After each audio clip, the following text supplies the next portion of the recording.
As-tu la moindre idée de tout ce que je dois endurer pendant que tu n'es pas là? Maman s'occupe de toi pendant la journée, n'est-ce pas? Je dois travailler. Et si je démissionnais, mon beau-père me donnerait-il des ordres et me ferait-il travailler à mort 24 heures sur 24? Cette idée m'a fait frémir, et je savais que je ne voulais absolument pas démissionner. Mais peu importe mon beau-père. Je m'y attendais. Ce que je n'avais pas prévu, c'est mon mari. Papa ne peut pas bouger, c'est pitoyable, n'est-ce pas? Vous devriez faire au moins ça pour lui. Mais c'est pour le bien de votre père. Le médecin a dit qu'il devait faire tout ce qu'il pouvait par lui-même. Mais papa n'a pas l'air de le penser. S'il vous plaît, faites tout ce que vous pouvez pour lui. Mon mari parle comme si je cherchais des excuses pour éviter de m'occuper de son père. Puis, alors qu'il était en voyage d'affaires. Les papiers du divorce sont arrivés par la poste. Un timing parfait. Je les soumets tout de suite. Tu es vraiment d'accord avec ça, vu que tu as des enfants? Je suis tout à fait d'accord. Parce que mon mari, je m'appelle Nikki. Je suis une femme au foyer de 42 ans, mère d'un fils en 5e et d'une fille en 6e. Je travaille à temps partiel 4 heures par jour. J'ai rencontré mon mari à l'âge de 23 ans, après avoir obtenu mon diplôme et commencé à travailler, grâce à la présentation d'un collègue. Mon mari était un employé d'élite d'une grande société commerciale et avait 26 ans à l'époque. Il était sophistiqué et urbain, nos conversations étaient agréables et je l'ai apprécié dès notre première rencontre. Aussi, lorsqu'il m'a demandé de sortir avec lui, j'étais sur un nuage et je me sentais vraiment heureuse. Après 2 ans de relation, nous nous sommes mariés. J'ai continué à travailler, mais lorsque je suis tombée enceinte pour la première fois, j'ai développé une toxémie gravidique. Tu es précieuse pour moi et notre bébé l'est tout autant. Pourquoi ne pas quitter votre emploi et reprendre le travail une fois que les enfants seront plus autonomes? J'ai eu du mal à prendre cette décision, car j'aimais mon travail, mais je devais être hospitalisée et je ne voulais pas peser sur mon lieu de travail. J'ai accepté la suggestion de mon mari et j'ai démissionné.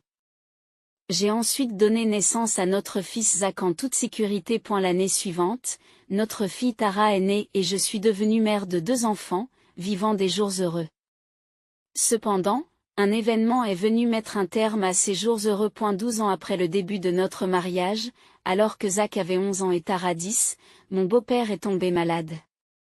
Bien qu'il ait eu la vie sauve, il a gardé des séquelles qui ont nécessité des soins infirmiers. Maman ne peut pas y faire face seule, alors je pense que nous devrions vivre avec mes parents. Qu'en pensez-vous? Honnêtement, j'ai hésité. Bien que la maison de mes beaux-parents ne soit qu'à 30 minutes en voiture et que nous leur rendions visite de temps en temps en famille, je ne m'entendais pas bien avec mon beau-père. Il était vieux jeu et ne cachait pas sa conviction que les femmes devaient servir les hommes. C'est une bonne chose que vous ayez quitté votre emploi après avoir eu des enfants. De nos jours, les femmes sont tellement arrogantes qu'elles disent qu'elles veulent travailler même après s'être mariées. C'est ce qu'il a dit en souriant lorsque j'ai quitté mon emploi. Bien que j'ai eu divers problèmes avec mon beau-père, ma belle-mère était une personne merveilleuse et je ne pouvais pas supporter l'idée qu'elle s'occupe seule de cet homme difficile. À mon époque, on pensait que les femmes devaient quitter leur travail et devenir femmes au foyer après le mariage. Mais les temps sont différents aujourd'hui. Je vous respecte pour la fierté que vous tirez de votre travail. C'est ce que ma belle-mère m'a dit devant mon beau-père, qui avait froncé les sourcils en apprenant que je continuerais à travailler après le mariage. Par la suite, elle m'aidait subtilement à chaque fois qu'un problème se présentait. Grâce à elle, les conflits majeurs entre mon beau-père et moi ont pu être évités. J'ai hésité à emménager ensemble pour m'occuper de mon beau-père, mais j'ai fini par accepter. Je m'inquiétais pour ma belle-mère, qui avait plus de 70 ans, et je pensais que mon beau-père ne serait plus aussi agressif maintenant que son corps était affaibli. De plus, mon mari avait toujours tenu compte de ma position. S'il arrivait quelque chose, il s'en occuperait sûrement correctement. C'est ce que j'ai pensé en prenant cette décision, mais cela s'est avéré naïf. Quand allez-vous quitter votre emploi? Peu après notre emménagement. Mon beau-père a appris que je travaillais à temps partiel et m'a fait cette remarque désagréable. Lorsque vous avez quitté votre emploi après avoir eu Zach, j'ai pensé que vous étiez prometteuse. Il semble que mon beau-père s'attendait à ce que je reste à la maison toute la journée et que je m'occupe constamment de lui. Or, je travaille la journée, sauf le dimanche. C'est un travail que j'ai toujours fait. Je n'ai pas l'intention d'arrêter. Cela ne lui plaît pas. Lorsque nous avons emménagé ensemble, nous avons rénové la maison de mes beaux-parents pour la rendre accessible. Mes beaux-parents étaient assez riches, bien que la maison soit ancienne, la propriété était spacieuse. Mon beau-père pouvait se déplacer librement dans la maison avec son fauteuil roulant d'intérieur. Il devrait pouvoir aller où il veut par lui-même. Nous avons également installé des mains courantes. Comme il n'y a pas de marche, s'y tenir devrait permettre une bonne rééducation. Mais mon beau-père ne veut absolument pas se déplacer seul. Il fait appel à ma belle-mère ou à moi, même pour aller chercher un objet. Mon père, ce serait une bonne rééducation si vous vous déplaciez un peu tout seul. Tais-toi. Comment oses-tu, belle-fille d'Amir, me désobéir? Ne me donne pas d'ordre juste parce que tu ne veux pas bouger. Je pense que c'est mon beau-père qui ne veut pas bouger, mais il donne des ordres aux gens comme ça. Mais peu importe pour mon beau-père. Je m'y attendais. Le problème, c'était mon mari. Papa ne peut pas bouger, c'est pitoyable, n'est-ce pas? Vous devriez faire au moins ça pour lui. Mais c'est pour le bien de votre père. Le médecin a dit qu'il devait faire tout ce qu'il pouvait par lui-même. Mais papa n'a pas l'air de le penser. S'il vous plaît, faites tout ce que vous pouvez pour lui. Mon mari parle comme si je cherchais des excuses pour éviter de m'occuper de son père. Bien que nous ayons été unis dans l'éducation de nos enfants, mon mari n'essayait plus de cacher son attitude consistant à se décharger entièrement sur moi de la prise en charge de son père. Maman est là aussi, n'est-ce pas? Je te laisse papa aussi, et de toute façon, les enfants ont surtout besoin de leur mère. Peu importe ce que je lui demande, mon mari semble penser que ces choses ne sont pas de son ressort. Lorsque nous étions tous les quatre, la vie était bien remplie, mais heureuse. Au milieu des journées bien remplies, nous prenions le temps de nous retrouver tous les deux une fois les enfants couchés. Les jours où mon mari, très occupé, rentrait tôt, nous prenions un dernier verre ensemble ou regardions des séries populaires. Après avoir emménagé chez ses parents, ces moments ont complètement disparu. Je me réveille tôt pour préparer le petit déjeuner. Après avoir accompagné mon mari et mes enfants, je m'occupe de mon beau-père, puis je me rends à mon travail à temps partiel. Ma belle-mère s'occupe du déjeuner. Mais je fais les courses en rentrant du travail et je prépare le dîner. Ensuite, je m'occupe de mon beau-père à tour de rôle avec ma belle-mère. C'est vraiment gênant. D'abord, mon beau-père se plaint à chaque fois que je travaille. Avez-vous une idée de tout ce que je dois endurer pendant que vous êtes absent la journée? Maman s'occupe de vous pendant la journée, n'est-ce pas? Je dois travailler. C'est pourquoi je te dis de quitter ton travail. John te gâte, c'est pour ça que tu deviens si insolente. Et si je démissionnais, mon beau-père me donnerait-il des ordres et me ferait-il travailler à mort 24 heures sur 24? Cette idée m'a fait frémir et j'ai su que je ne voulais absolument pas démissionner. Je suis désolée, m'a dit ma belle-mère, comme si elle se cachait des yeux de mon beau-père. Il a toujours été dominateur, mais depuis qu'il est tombé malade et qu'il a perdu sa liberté de mouvement, il semble être devenu encore plus arrogant. Je me suis dit qu'elle avait probablement raison. Et elle semble qu'il veuille se servir de ma belle-mère et de moi comme de ses mains et de ses pieds, en essayant de se sentir supérieur à nous.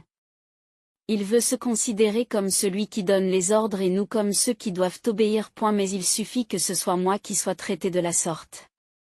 Vous devriez vivre davantage comme vous le souhaitez. Et ma belle-mère parle comme si elle avait renoncé à tout.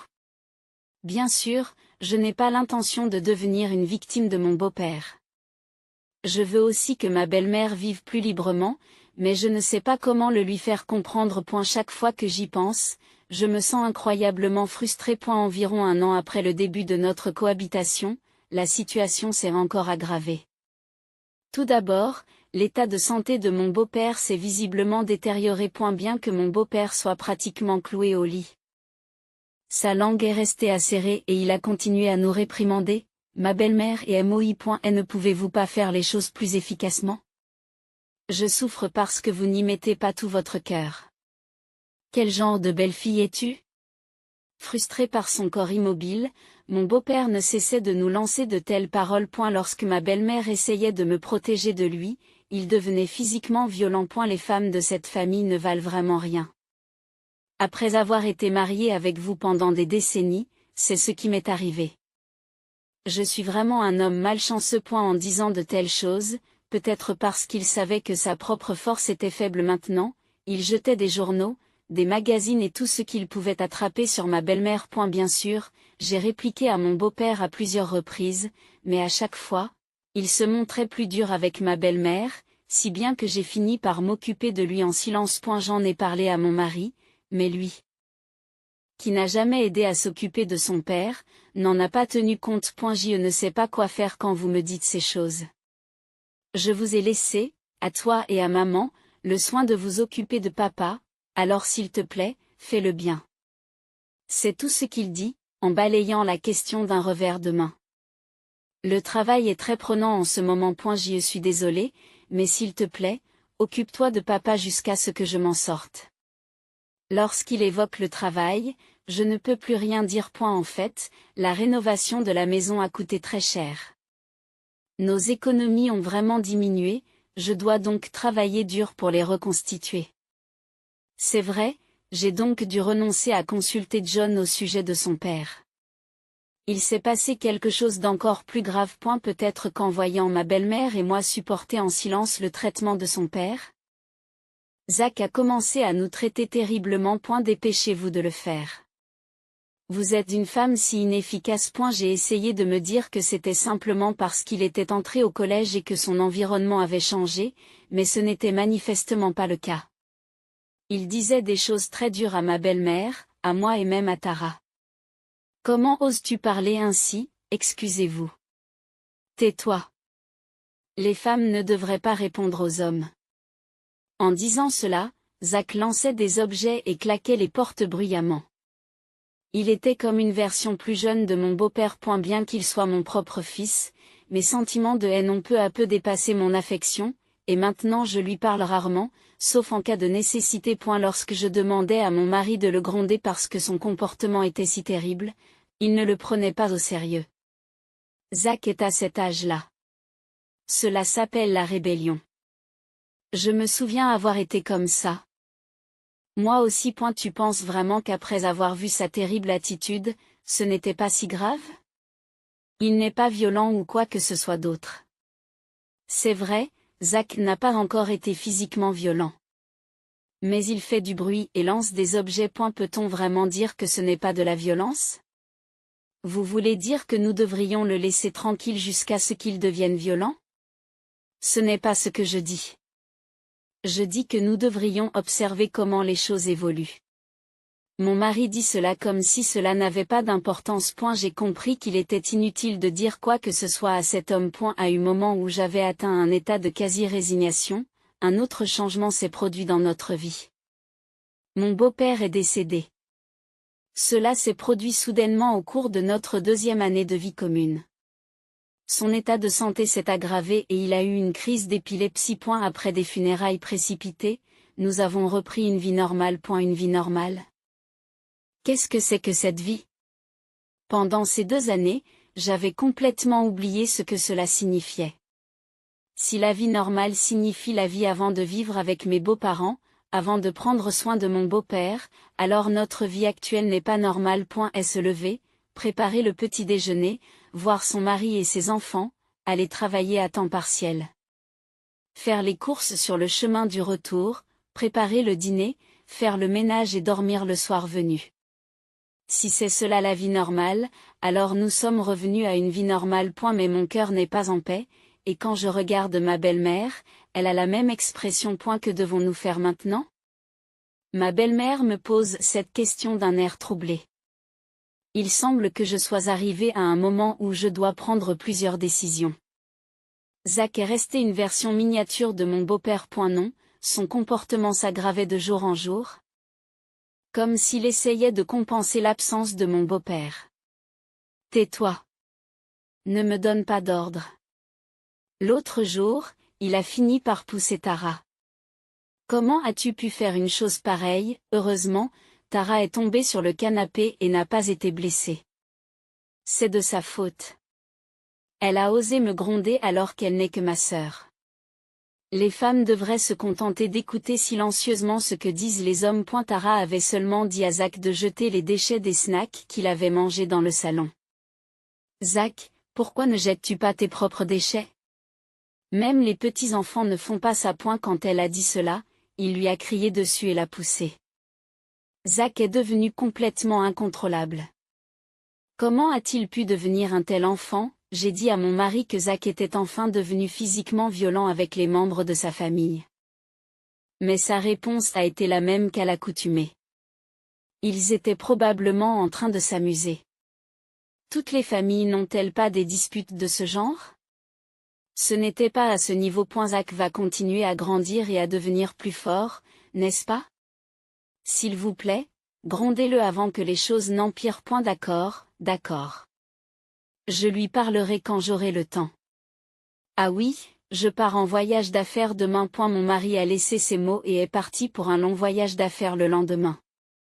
En le regardant partir, j'ai murmuré pour moi-même. On dirait qu'il faut vraiment que je prenne des mesures sérieuses maintenant. Alors que je me demandais ce qu'il fallait faire, mon mari m'a envoyé des papiers de divorce par la poste pendant son voyage d'affaires. Une enveloppe ordinaire. Lorsque je l'ai ouverte, me demandant ce qu'elle contenait, j'ai découvert des papiers de divorce. Mes mains qui les tenaient tremblaient involontairement. Il doit penser que je suis choquée. Ce n'est pas le cas. J'ai ri et mes mains ont tremblé parce que l'attitude flagrante de mon mari était si ridicule. En d'autres termes, maintenant que les soins de son père sont terminés, il n'a plus besoin de moi. Il est vraiment direct. Je me demande jusqu'où il ira pour me mépriser. Je ferais mieux de signer. D'accord. Je les soumets tout de suite. Tu es vraiment d'accord avec ça, vu que tu as des enfants? Alors que je remplissais les papiers du divorce en fredonnant, ma belle-mère m'a demandé avec inquiétude. Je suis tout à fait d'accord. Parce que mon mari ne sait rien. J'ai vraiment envie d'aller déposer les papiers du divorce tout de suite, mais ce serait sans doute précipité. Je devrais faire ce qui doit être fait correctement et les soumettre à mon propre moment. Cependant, l'obtention de ces documents n'est pas une mince affaire. Pour l'instant, j'ai l'intention d'attendre qu'il revienne à la maison et d'avoir une véritable discussion. C'est mieux. C'est triste, mais c'est lui qui a provoqué cette situation. Il n'y a rien que nous puissions faire. Ma belle-mère avait l'air pitoyable, mais ce regard ne s'adressait pas à moi qui avais reçu les papiers du divorce, mais à son imbécile de fils. Quelques jours plus tard, mon mari est rentré de son voyage d'affaires. Oh, tu as signé, c'est la première chose qu'il a dite. Mais avant cela, j'ai une question à poser. Pourquoi divorcer? Lorsque j'ai posé la question calmement, mon mari a eu l'air un peu surpris. Il pensait probablement que j'allais pleurer et le supplier de ne pas partir. Mais ce n'est pas le cas.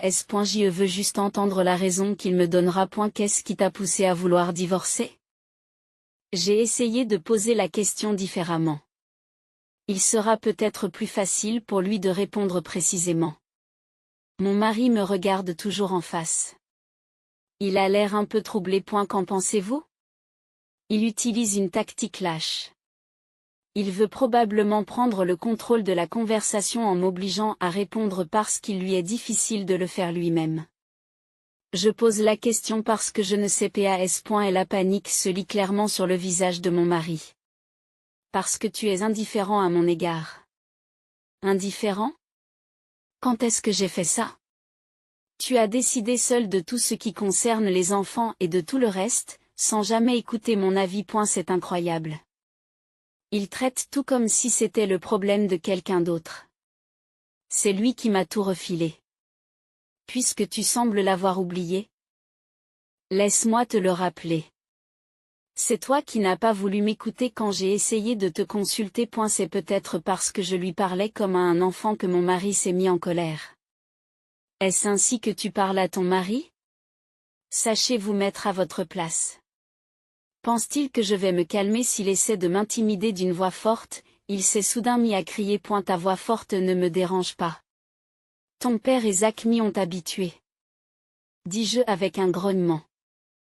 Le visage de mon mari est devenu rouge et il m'a jeté un regard noir. Laisse-moi te le répéter. J'ai essayé de te consulter sur diverses choses, mais c'est toi qui es resté indifférent à tout ce que j'ai dit. Et ne mentez pas. Je n'ai jamais rien entendu de tout cela. Alors, voulez-vous entendre ceci?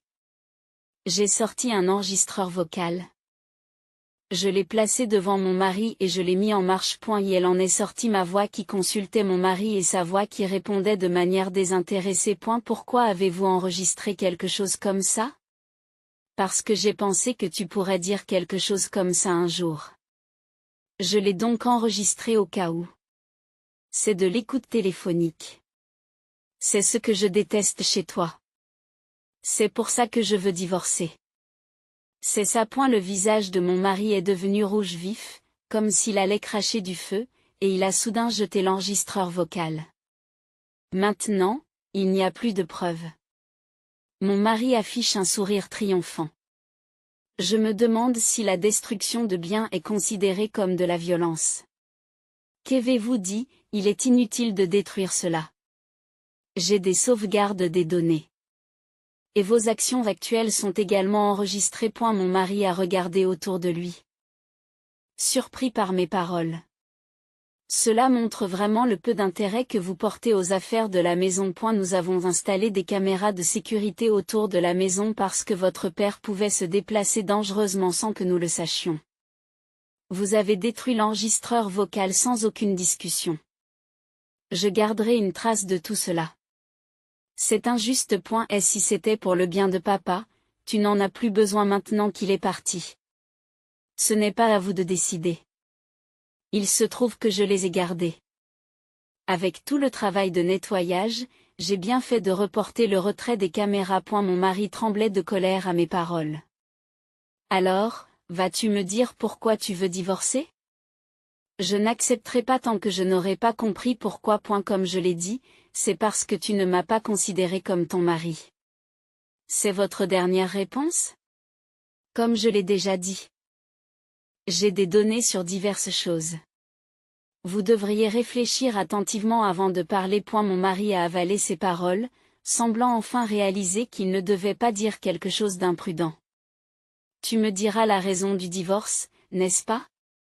Je n'ai pas relâché mon offensive. Je me demandais quelle raison il donnerait maintenant. Parce que tu n'as plus d'attrait. C'est maintenant qu'il sort ça. Depuis que nous avons emménagé ici, tu es devenu trop domestique, et je ne peux plus te voir comme une femme. N'est-ce pas parce que je m'occupais de ton père? Ce n'est qu'une excuse. Et si tu l'avais voulu, tu aurais pu faire un effort pour rester séduisante en tant que femme. J'en ai assez de ta paresse. Je n'ai pas pu m'empêcher de rire à gorge déployée. Qu'est-ce qui est si drôle? Essayez de dire cette raison à quelqu'un d'autre. Personne ne comprendra. Reporter tous les soins de son père sur sa femme, ne rien faire pour aider aux tâches ménagères ou à l'éducation des enfants. Être indifférent lorsque sa femme essaie de le consulter, comment une femme dans une telle position pourrait-elle penser à rester séduisante? Mon mari le comprend sans doute très bien. Il l'a juste dit en désespoir de cause. Mais moi aussi, je veux divorcer. Le visage de mon mari s'est éclairci. Mais il y a des conditions. Quelles sont-elles? Dites-le-moi. J'ai énuméré plusieurs conditions. D'abord, me verser une indemnité. Je n'ai rien fait qui justifie une indemnisation. J'ai sorti un dossier rempli de documents et je l'ai poussé devant mon mari. À l'intérieur se trouvaient de multiples photos montrant mon mari en train d'avoir des relations intimes avec une femme. Mon mari avait une liaison. Cela avait commencé avant même que nous ne commencions à vivre avec ses parents. Vous avez suggéré de vivre ensemble parce que vous vouliez vous débarrasser des soins de votre père sur moi pour pouvoir rencontrer cette femme, n'est-ce pas? Comment l'avez-vous fait? Avant que nous ne commencions à vivre ensemble, j'ai eu des soupçons et j'ai enquêté. Mon mari détestait son père. Pourtant, ils voulaient soudainement vivre ensemble. Cela semblait étrange. Quand je me suis penchée sur la question, c'est ce que j'ai trouvé. L'autre femme était la subordonnée de mon mari au travail. Je ne sais pas à quel point il me croyait incompétente, mais les preuves se sont rapidement accumulées. Et je les ai toutes conservées correctement. J'ai pensé que vous pourriez réfléchir et changer d'avis après m'avoir vu m'occuper de votre père. C'est pourquoi j'ai fait semblant de ne pas le voir une fois. Mais tu n'as pas changé. Je dirais plutôt que tu as changé pour le pire. Mon mari a baissé les yeux en silence. J'exige donc cette compensation. De vous et de cette femme. C'était la première condition. Vous m'avez refilé le logement et les soins parce que vous vouliez avoir une liaison. C'est une somme importante? Mais je vous prie de l'accepter. Mon mari est resté silencieux. Par ailleurs, en ce qui concerne la pension alimentaire pour les enfants, je n'en ai pas besoin. C'est vrai? Ce n'est pas grave? Oui. Nous sommes quittes. Mon mari penche la tête, ne comprenant pas ce que je dis. Nous prendrons chacun un enfant. Tu prends Zach, je prends Tara. Ça ne marchera pas. Si tu n'aimes pas ça, je n'accepterai pas le divorce. Mon mari s'est tu avec un gémissement. Il veut probablement épouser sa maîtresse juste après avoir divorcé. Qu'est-ce que tu vas faire? Après avoir réfléchi un moment, mon mari dit, j'accepte. Il envisage peut-être d'envoyer Zach dans un pensionnat ou quelque chose comme ça. Il y a plusieurs façons de se débarrasser de lui. Même si c'est triste pour Zach, j'ai complètement perdu toute affection maternelle pour mon fils. L'accès de colère de mon mari tout à l'heure ressemblait à s'y méprendre à celui de son père. Je n'ai plus confiance dans le fait de vivre avec Zach, qui ressemble à la fois à son père et à son grand-père. Vous avez eu une phase de rébellion, tout comme Zach, n'est-ce pas? Je pense que tu pourras mieux comprendre Zach. J'ai dit cela en souriant. Nous avons également décidé de plusieurs autres conditions. Le partage des biens, les frais de déménagement, une compensation pour m'avoir confié les soins de son père, etc. Bien que cela représente une somme importante, mon mari est heureusement encore un salarié d'élite pour l'instant. Il a accepté tout cela sans broncher. Une fois que nous aurons fait de ces conditions un document notarié, je soumettrai les papiers du divorce. Mon mari avait l'air tout à fait soulagé. Après avoir rédigé le document notarié et reçu le montant promis en une seule fois, j'ai déposé les documents de divorce comme promis. Maintenant, nous sommes des étrangers. Tu peux épouser ta maîtresse ou faire ce que tu veux. Cependant, je vivrai ici jusqu'à ce que je décide de ma nouvelle maison. Cela faisait aussi partie de notre accord. Partez dès que possible. Il n'est pas naturel que des étrangers continuent à vivre dans la même maison. Mon mari a dit cela d'un air manifestement mécontent. Et elle veut probablement inviter sa maîtresse dans cette maison dès que possible. Ah oui, je n'ai toujours pas reçu de compensation de la part de votre maîtresse. J'y réfléchirai après l'avoir reçue. Qu'est-ce qu'il y a? Ce n'est pas ce que nous avions convenu. Quel accord? Votre rémunération et celle de votre partenaire sont deux choses distinctes, n'est-ce pas? Le document notarié ne mentionne pas du tout la maîtresse.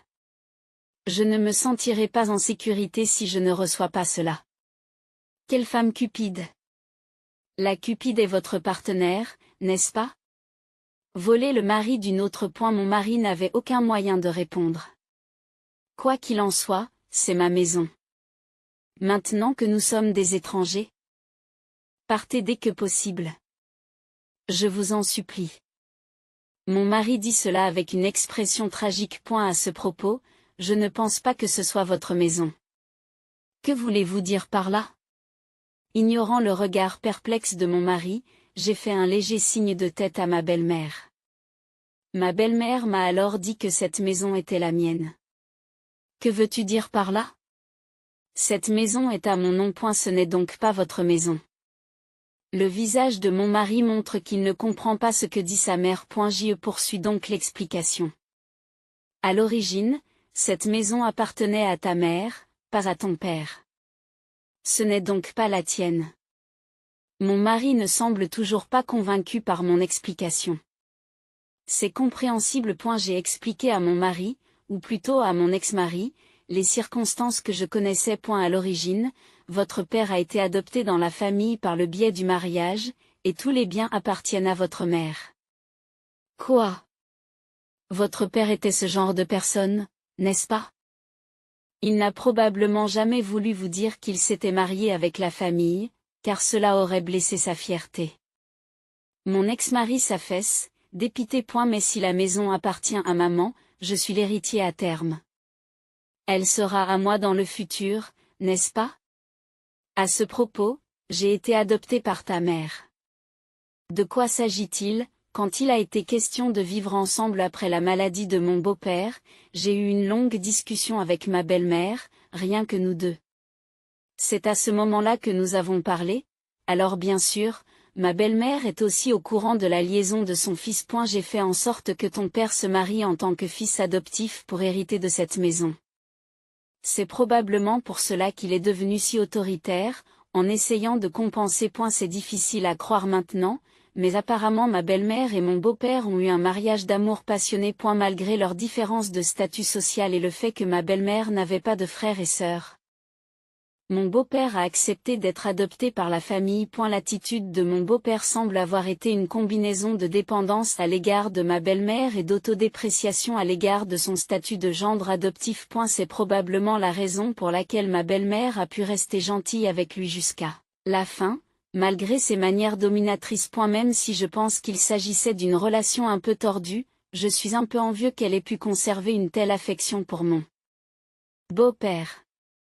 Mais mon père, votre grand-père, a refusé l'adoption de votre père jusqu'à sa mort. Ton père n'avait donc pas le droit d'hériter de nos biens. Malgré tout, pourquoi maman a-t-elle adopté Nikki?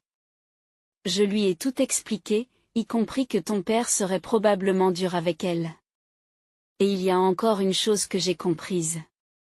C'est ce qu'a dit ma belle-mère. À ce moment-là, nous savions déjà que tu avais une liaison.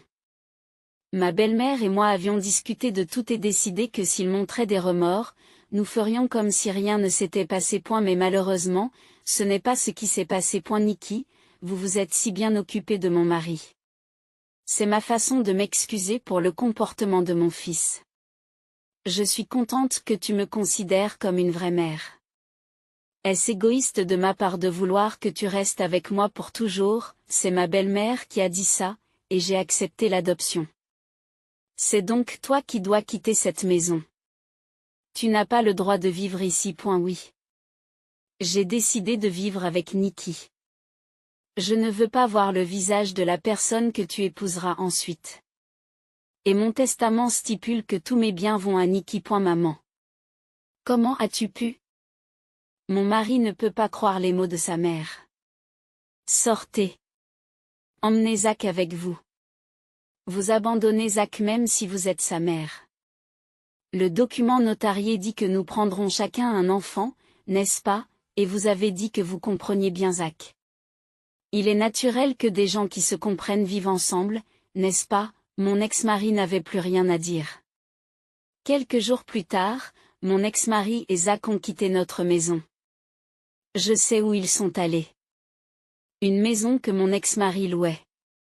Même si la garde revient à mon ex-mari, Zach reste mon fils. Je ne peux pas me désintéresser complètement de lui s'il lui arrive quelque chose. Je suis contente de quitter cette maison. Vivre avec papa sera bien mieux. Il fait partie de l'élite et gagne beaucoup d'argent, ce qui n'est pas le cas quand on vit dans la pauvreté avec une mère qui travaille à temps partiel. Zach ne sait pas elle ne sait pas que son père va épouser sa maîtresse. Qu'il s'est beaucoup endetté à cause de cette situation. Et que la liaison de son père a été découverte au travail, entraînant une baisse de salaire et une rétrogradation imminente. Prends soin de toi. Faites-moi savoir s'il se passe quelque chose. Je ne veux plus jamais te revoir. Ne viens pas pleurer auprès de papa quand tu as des problèmes. Les femmes sont vraiment stupides. Je ne sais pas comment Zach se sentira quand il apprendra la vérité. En tant que mère, je suis désolée pour Zach, mais maintenant que sa personnalité s'est tellement déformée et qu'il est tellement enfermé dans son mépris des femmes, il n'y a rien que je puisse faire en tant que mère. Je ne sais pas si mon ex-mari peut faire quelque chose avec lui, mais je dois m'en remettre à lui. Une fois le divorce prononcé, je suis passée d'un travail à temps partiel à un travail à temps plein. À l'origine, j'étais pharmacienne. J'ai choisi ce métier parce que je voulais aider les gens. Après l'accouchement, je suis passée à un temps partiel de 4 heures, mais la pharmacie où je travaille m'a toujours dit que je pouvais revenir à temps plein quand je le souhaitais.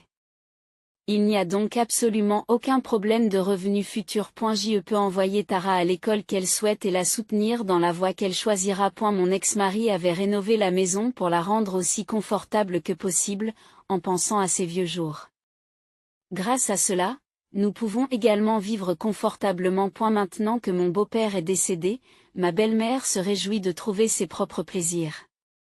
Je ne comprends pas ce qu'elle voyait dans un beau-père aussi dominateur, mais les sentiments des gens sont vraiment mystérieux. Tara vit elle aussi librement, sans la violence verbale de Zach. À propos, j'ai récemment reçu un appel de Zach. Tu dois avoir du mal à te passer d'un homme, n'est-ce pas? Je pourrais revenir si tu le souhaites. Probablement parce que la rétrogradation de mon ex-mari a été décidée et qu'ils doivent déménager à la campagne. À cause de l'attitude de Zach, mon ex-mari et sa maîtresse sont déjà sur le point de divorcer. Mon ex-mari m'a contacté pour me demander de faire quelque chose pour Zach. Bien sûr, j'ai poliment refusé. Zach, je te remercie de t'inquiéter, mais tout va bien pour l'instant. S'il vous plaît, pensez à votre propre vie. Au revoir, j'ai raccroché après avoir dit cela. Je suis peut-être froide en tant que mère. Mais quand je me souviens du visage de Zach à l'époque, montrant le même visage que son grand-père et lançant la même violence verbale, je ne peux plus vivre avec lui. Bizarrement, alors que ma belle-mère pouvait pardonner les actes de son mari, elle ne pouvait tolérer que Zach fasse les mêmes choses. Désormais, nous, les 3 femmes, vivrons chaque jour confortablement. C'est peut-être notre récompense pour ces 2 années passées à s'occuper de mon beau-père. À bien y penser, ce n'était que quelques années de ma vie. Oubliant la tempête passée, j'espère passer le reste de ma vie comme une mère calme.